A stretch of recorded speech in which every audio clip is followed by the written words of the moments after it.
Comme syndicaliste en matière d'énergie et de développement donc de politique énergétique, la seule préoccupation selon moi qui vaille est celle de la réponse aux besoins énergétiques d'aujourd'hui et de demain pour tous les usagers, population et bien sûr les entreprises.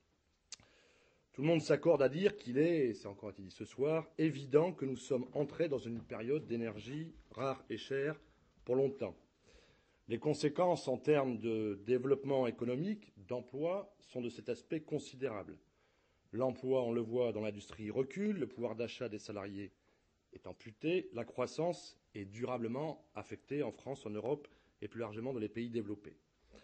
Il est dès lors inconcevable, selon nous, pour une nation de se priver d'une maîtrise complète de cette politique énergétique. N'est-ce pas le Premier ministre lui-même qui a récemment déclaré et posé comme principe de tout faire pour conserver la maîtrise d'industries stratégiques? Il est évident, selon moi, que la filière énergétique fait partie de cet ensemble, ce qui implique de permettre une véritable appropriation de ces enjeux par les citoyens eux-mêmes et que ces enjeux soient véritablement l'affaire des politiques. C'est pourquoi je me félicite à mon tour de cette initiative de la Fondation Gabriel Péri. La crise qui se noue autour des combustibles fossiles n'est une surprise, en fait, pour pas grand monde. Depuis 10 ans, les tensions internationales se sont multipliées. Tentative de déstabilisation du président du Venezuela, Hugo Chavez, par exemple, intervention militaire américaine au Koweït, en Afghanistan, en Irak, toutes ont pour arrière-plan l'accès au pétrole et au gaz. Mais cette dimension du contrôle des ressources énergétiques ne doit pas faire oublier deux éléments essentiels. En premier lieu, les ressources en combustibles fossiles sur l'ensemble de la planète sont limitées et ne se renouvelleront de toute façon pas. En second lieu, il est juste et logique que des pays comme la Chine, l'Inde, le Brésil, pour ne parler que des principaux, aient des besoins énergétiques en croissance importante. Leur consommation par habitant est au niveau, par exemple, de celle que nous avions en France il y a environ 50 ans. On imagine aisément que les besoins énergétiques de la planète vont donc encore augmenter et c'est une bonne chose pour des milliards d'êtres humains. La crise actuelle a pour origine, entre autres, la conjonction de ces deux phénomènes. Il est donc prévisible que les prix de l'énergie vont continuer de grimper, déstabilisant des secteurs industriels, menaçant des centaines de milliers d'emplois en France, des millions en Europe, des secteurs comme la métallurgie, la chimie, le verre, mais aussi certains services gros consommateurs d'énergie, notamment électrique, je pense au transport, vont être déstabilisés. En effet, l'Europe présente des caractéristiques qui lui sont propres. Consommation d'énergie par habitant très élevée, ressources faibles, voire quasi nulles en pétrole, dépendance forte vis-à-vis des pays producteurs et en premier lieu du Moyen-Orient et de la Russie. Ces caractéristiques sont également celles de notre pays, même si chez nous les ressources fossiles sont encore moindres, en particulier à cause du choix d'arrêter l'exploitation charbonnière, mais elles sont directement compensées par un développement important, effectivement, du parc électronucléaire. Une crise énergétique d'une telle ampleur appelle des mesures appropriées. Car aujourd'hui, l'absence, effectivement, de véritable politique énergétique européenne se fait lourdement sentir. L'héritage de ces 20 dernières années est lourd. La Grande-Bretagne, le président Gadonex en a parlé, a profité de ces gisements gaziers pendant plusieurs décennies pour liquider mineurs et industries charbonnières sur son sol. Aujourd'hui, ces gisements sont en cours d'épuisement. Ce pays est effectivement devenu importateur net de gaz sans envisager sérieusement d'alternative. En Italie, le refus du nucléaire et l'absence de ressources nationales conduisent à disposer d'une électricité très chère, massivement produite à partir du gaz importé, et dont les coûts vont enfler avec la crise actuelle, ce qui contribue, selon moi, à toujours me faire douter de la légitimité de l'application d'EDF dans Edison. En France, le renforcement du parc de production d'électricité consiste essentiellement en la seule remise en service d'anciennes centrales gourmandes en fioul et en la construction de nouveaux cycles combinés en gaz naturel, sans que l'on soit d'ailleurs assuré de la capacité d'approvisionnement complémentaire en gaz sur notre territoire. Là encore, nombreux font mine de découvrir l'impasse dans laquelle nous a placé la déréglementation. Que ce soit aux USA d'abord, puis en Grande-Bretagne, pour finalement devenir la doctrine de l'Union européenne, une idéologie fondée depuis 15 ans sur deux postulats a structuré la politique énergétique européenne notamment. Premier postulat, La suppression des monopoles historiques, qu'ils soient d'ailleurs publics ou privés, allait favoriser par le jeu de la concurrence une baisse des prix. Deuxième postulat, l'opportunité d'investir massivement et dans un temps très court dans la production d'électricité à partir du gaz naturel, matière première qui se situait en termes de profitabilité en meilleure position que le charbon, par exemple. C'était faire comme si l'électricité pouvait se transporter facilement et se stocker. C'était aussi ignorer la tendance lourde observée depuis plusieurs années de l'augmentation du prix du gaz.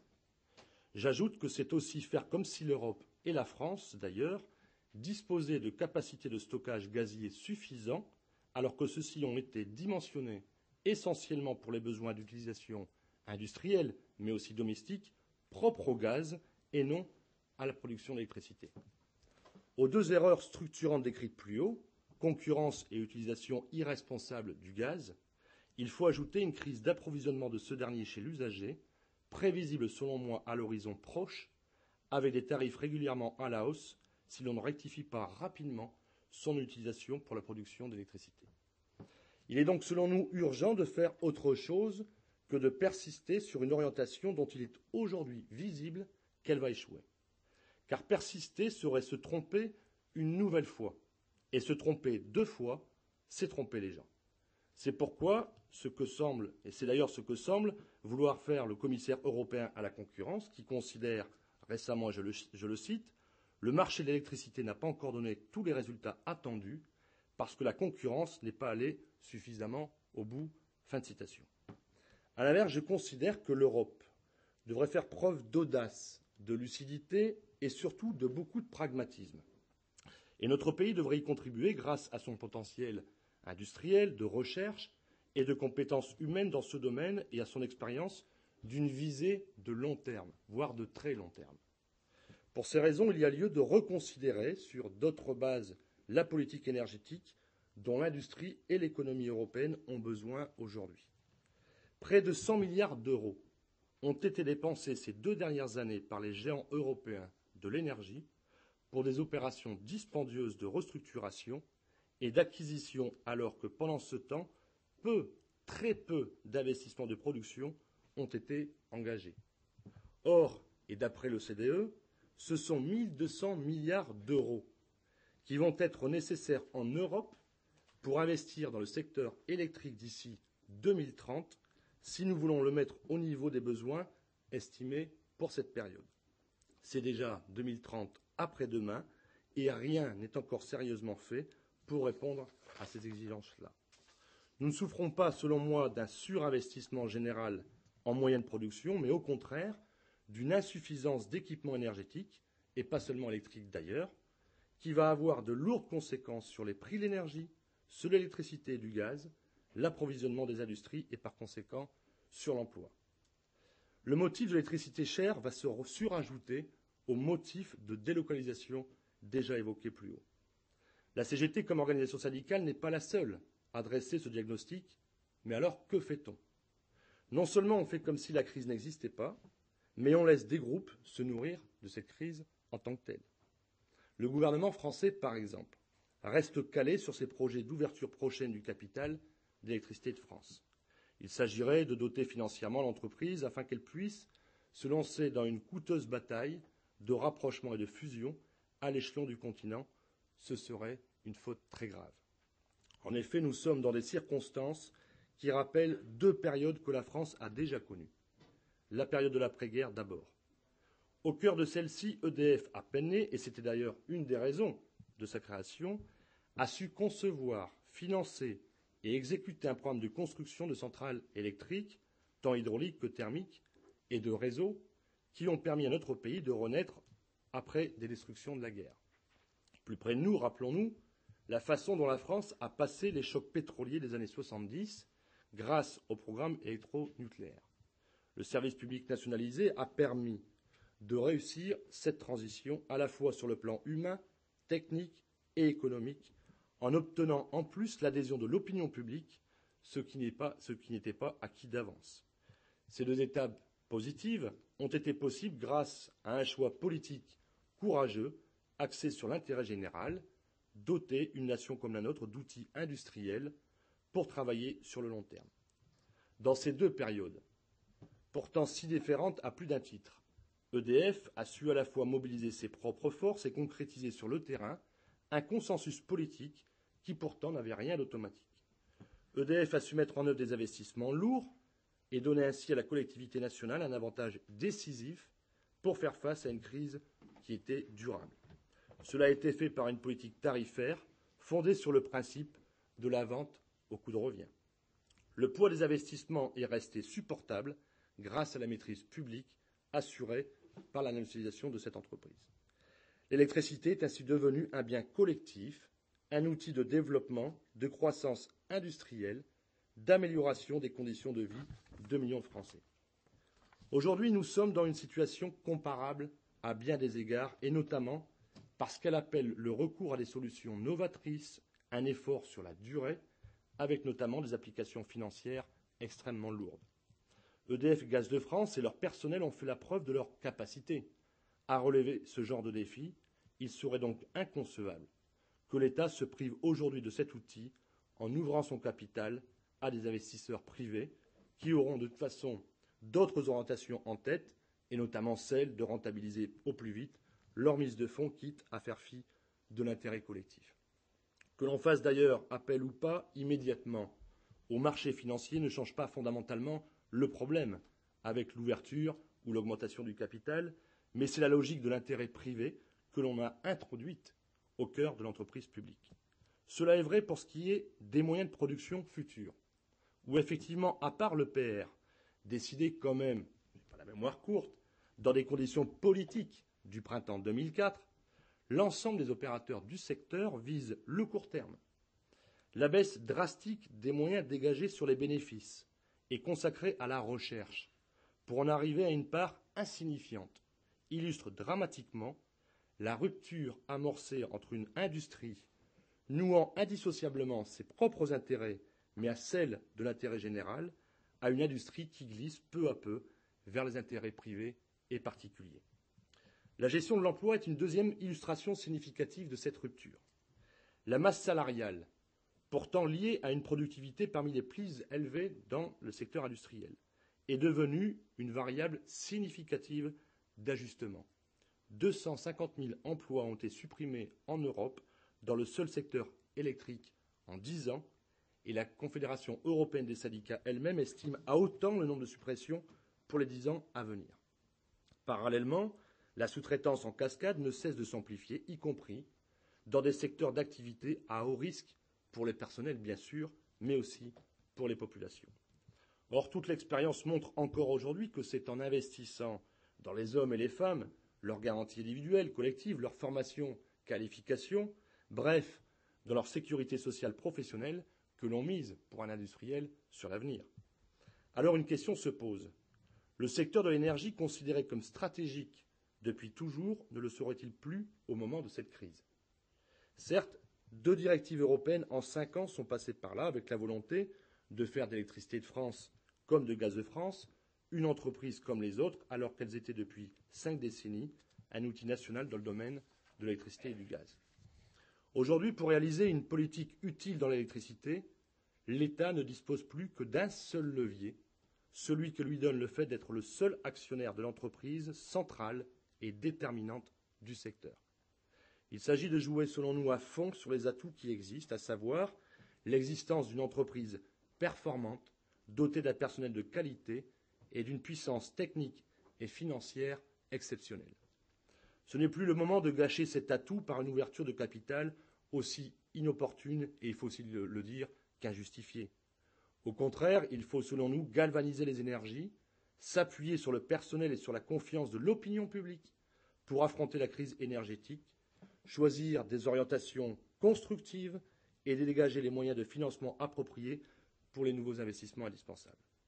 Usagers, industriels et domestiques ne sont pas condamnés à subir la crise. Les entreprises comme EDF ou Gaz de France peuvent contribuer, comme elles l'ont déjà fait, à la surmonter, tant en France, et j'insiste, qu'en Europe. Là est la véritable ambition, et non pas dans la création d'un champion européen de l'électricité qui existe déjà, et son président est dans la salle, et en privatisant EDF. C'est une illusion dangereuse, alors qu'il est possible d'utiliser les atouts de cette entreprise son potentiel technique, économique, les capacités de son personnel pour être le champion de l'intérêt des Européens dans le domaine de l'électricité, pour permettre à l'Europe d'acquérir une indépendance énergétique sans laquelle l'Union ne pourra pas réellement exister. Car les problèmes qui sont posés, s'ils nécessitent des impulsions gouvernementales fortes, appellent une coordination européenne de politiques ambitieuses menées par chaque État de l'Union, ainsi qu'une coordination entre les différentes filières énergétiques.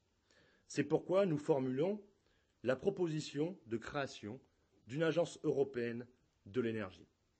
Celle-ci aurait à s'intéresser aux questions énergétiques européennes sous le contrôle du Parlement européen et en liaison avec le Conseil des ministres de l'énergie représentant les différents intérêts nationaux. Ainsi, il ne s'agit pas pour nous d'imposer un modèle unique à l'échelle européenne, mais de mettre l'ensemble des Européens en situation de disposer tous d'une électricité de qualité, à des coûts aussi bas que possible, chacun dans la diversité des histoires, des développements, des choix techniques et structurels. Hier, c'était effectivement les États qui régulaient la politique énergétique, au travers des monopoles nationaux ou régionaux. Depuis, malheureusement, les différentes directives européennes n'ont pas transféré ces compétences politiques à d'autres instances politiques, par exemple régionales ou européennes. Le drame, c'est qu'elles les ont transférées et abandonnées au marché. Marché qui est myope par nature, alors qu'il est nécessaire dans ce secteur de voir beaucoup plus loin. Cela demande de changer d'échelle, car si, à l'époque de la création des monopoles nationaux, il s'agissait d'assurer la dépendance des nations, il est aujourd'hui urgent de prolonger cette vision à l'échelle de l'Union pour assurer sa maîtrise énergétique, sauf à dépendre politiquement de façon durable de l'administration américaine qui se débrouillera pour transférer de toute façon à d'autres la facture de ces interventions démentes aux quatre coins de la planète. Il convient à la fois de saisir les caractéristiques et de mesurer les enjeux du secteur énergétique, et c'est en fonction de cela que l'on peut esquisser ce que serait le rôle d'une telle agence européenne de l'énergie. Face à un secteur stratégique, hautement capitalistique, avec des cycles longs de plusieurs décennies, et une Europe trop largement dépendante de ses importations énergétiques, il faut à la fois prendre en compte ce qui est technique, par exemple les rendements croissants, et ce qui est structurel. Les différents pays qui composent l'Europe des 25 ont des dimensions, des niveaux de développement, des choix techniques et surtout des atouts différents. C'est tout cela qu'il faut prendre en compte et cela ne peut se faire sans une intervention politique qui doit avoir des composantes nationales et européennes. C'est ce qui nous conduit à penser qu'une telle agence devrait, dans un premier temps, chercher à coordonner les différentes politiques nationales plutôt que de chercher tout de suite à établir une politique énergétique européenne. Pour ce faire, elle doit s'appuyer sur l'ensemble des entreprises spécialisées et leur personnel qui, depuis plusieurs décennies, ont développé des compétences et un savoir-faire certain dans ce domaine. Elle doit également fortifier leur dynamisme en leur donnant une visibilité d'ensemble sur les orientations du secteur et donc sur les perspectives d'investissement à réaliser en sécurisant une rentabilité lissée sur le long terme. Cela doit permettre également une régularité du prix de l'énergie à un niveau aussi bas que possible, mais reflétant surtout les investissements à consentir. Cette agence européenne de l'énergie devrait également s'intéresser aux aspects sociaux du secteur. D'une part, l'accès de tous à une énergie de qualité à un coût aussi bas que possible doit être garanti à tous et en particulier aux plus pauvres. D'autre part, un secteur aussi important sur les plans humains et industriels, pour ne pas dire stratégique, doit s'appuyer sur un personnel de qualité disposant de garanties sociales avancées. C'est vital pour des disciplines aussi délicates que la tenue des réseaux, l'exploitation du nucléaire, la sécurité hydraulique ou gazière, etc. Cette agence devrait également permettre une politique de recherche efficace et coordonnée au plan européen, car un seul pays ne peut plus assumer aujourd'hui l'ensemble des axes de recherche de la totalité d'un tel secteur. Elle devra également s'intéresser de plus près à l'existence et au développement des industries nécessaires au secteur énergétique. Le ralentissement considérable des investissements dans ce secteur a conduit dans le monde entier à une asphyxie de certains outils industriels. On peut citer les alternateurs de grande puissance, les transformateurs, une grande partie de l'industrie américaine, nucléaire américaine. On voit même la cuve de l'EPR finlandais fabriquée au Japon, faute de ne pas avoir modernisé l'usine française. C'est intolérable à l'heure où les investissements mondiaux vont se chiffrer en centaines de milliards d'euros et où il va falloir construire d'ici 20 ans en Europe plusieurs centaines de milliers de mégawatts de centrales de production. Si cette agence européenne doit donner une visibilité à long terme à l'ensemble des acteurs, les États et les opérateurs, les entreprises, ont chacun leur rôle à jouer. En particulier, les entreprises doivent avoir leur dynamisme propre en matière industrielle, sociale, de recherche, et ne pas hésiter à engager des opérations pariant sur l'avenir plutôt que de rechercher systématiquement une marge financière la plus courte possible. Mais en même temps, je pense que les entreprises ont aussi à être civiquement responsables. C'est sur la base de ces différents constats que nous considérons qu'il est temps de poser les valises, comme on dit, pour effectuer un bilan sérieux, pragmatique, et donc dénué de toute idéologie du processus de déréglementation qui a été opéré en Europe. Un tel bilan doit être fait, selon nous, sous l'égide d'une conférence intergouvernementale des parlements nationaux et européens. Non pas par mépris envers les commissions, mais pour reprendre la mesure des enjeux qui sont d'ordre politique, économique, industriel et plus encore géostratégique. Car si les enjeux énergétiques sont d'une nature plus complexe, effectivement, qu'au sortir de la Deuxième Guerre mondiale, ils mêlent besoins quantitatifs diversifiés et exigences qualitatives beaucoup plus supérieures. Sans entendre ce bilan, des décisions doivent être prises d'urgence par les différents pays, dans une coordination européenne en termes de moyens de production et de réseaux, permettant de passer les tensions actuelles ou prévisibles à très court terme. Parallèlement, il nous semble nécessaire d'établir des règles de politique communautaire à long terme, afin que l'Europe devienne un environnement énergétique le plus visible possible pour permettre les conditions du développement économique et social. De cet aspect, et pour terminer, une autre question est posée, c'est celle des compétences de l'Union sur les questions relatives à l'énergie. Ces compétences sont exclusives actuellement sur la concurrence, alors qu'elles sont inexistantes pour définir des règles de définition d'une politique énergétique. C'est pourquoi je pense qu'il faudrait demander et obtenir l'élargissement de ces compétences dans ce domaine pour construire l'Europe à partir des États et des besoins, plutôt que de persister à leur imposer un modèle unique qui a fait preuve de son échec.